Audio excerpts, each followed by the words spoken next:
আসসালামু আলাইকুম ওয়া রাহমাতুল্লাহি ওয়া বারাকাতুহু। সম্মানিত দেশবাসী, কেমন আছেন আপনারা? আলহামদুলিল্লাহ আপনাদের দোয়ায় আমি মোহাম্মদ মনিরুজ্জামান ভালোই আছি। সম্মানিত দেশবাসী, আল্লাহ পাকের অশেষ মেহেরবানিতে আপনাদের মাঝে আরেকটা ভিডিও নিয়ে আসলাম।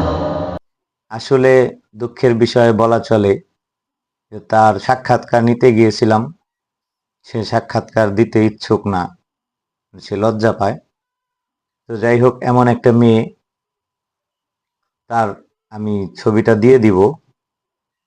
তো আলহামদুলিল্লাহ, সে যখন তার মায়ের সাথে প্রথম দিন আসে, তার প্রচণ্ড জ্বর, জ্বর যাচ্ছে না, ফার্মেসি থেকে ওষুধ খেয়েও জ্বর যাচ্ছে না, অনেক দিন হয়ে গেছে, খুব বেশি অসুস্থ হয়ে পড়েছে, এজন্য নিয়ে আসছে। তো আমার সামনে দিয়ে যখন যাচ্ছিল অন্য জায়গায়, হয়তো বা অন্য কোথাও, আমাকে চিনে না। তো আমি যখন অন্য আর একটা রুগীকে রুকিয়া করতেছিলাম, তখন দেখে এসে পাশে দাঁড়িয়েছে। তা আমি তার মেয়েকে দেখে বললাম যে, খালাম্মা, আপনার মেয়ে তো মনে হয় অসুস্থ না?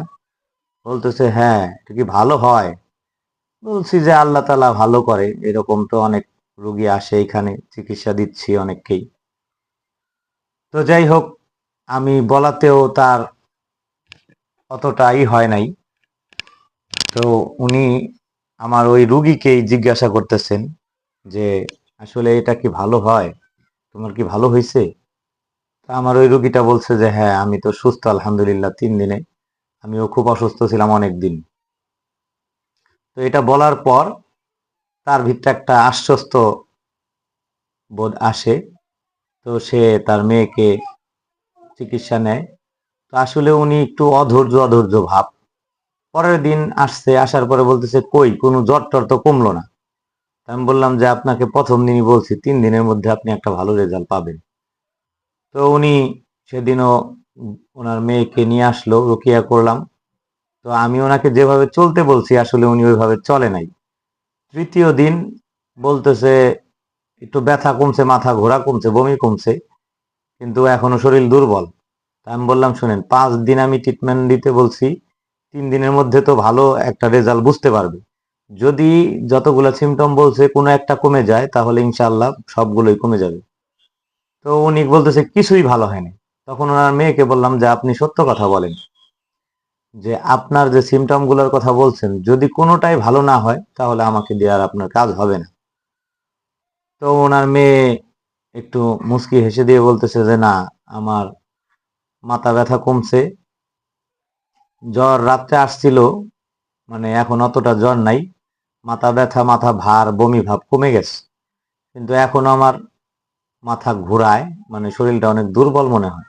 তখন আমি বললাম তাকে যে, আপনার এই এতদিন অসুস্থতার কারণে খাওয়া দাওয়া করতে পারেননি, আপনি চেষ্টা করবেন সিজনালি যে ফলগুলো আছে এগুলো, যেমন আনারস, মালটা, দেশি জাম্বুরা, তারপর হচ্ছে আপনার কি বলে এটাকে, আমরা, এগুলোকে ভালো করে ধুয়ে পরিষ্কার করে কেটে, বেশি করে কাঁচামরিচ, ভিটামিন সি, এটা কাঁচামরিচ মেখে একটু লবণ দিয়ে এটা খাবে, মন ভরে খাবে। বেশ কয়েকদিন খেলে, এবং ওর স্যালাইন জাতীয় খাবার, যদি শরীর কষা না থাকে ওর স্যালাইন খেতে পারেন, তাহলে ঠিক হয়ে যাবে। তো যাই হোক, 5-6 দিন পর তো খালাকে দেখলাম, সে আর ওই রকম রাগান্বিত না। তাকে জিজ্ঞাসা করলাম, তার মেয়ে সুস্থ হয়েছে আলহামদুলিল্লাহ। তো আমার ভিডিওগুলো আপনারা দেখবেন, আমি তার মেয়ের ছবিটা দিয়ে দিব। তো সবাই ভালো থাকবেন, সুস্থ থাকবেন। আসসালামু আলাইকুম ওয়া রাহমাতুল্লাহি ওয়া বারাকাতুহু।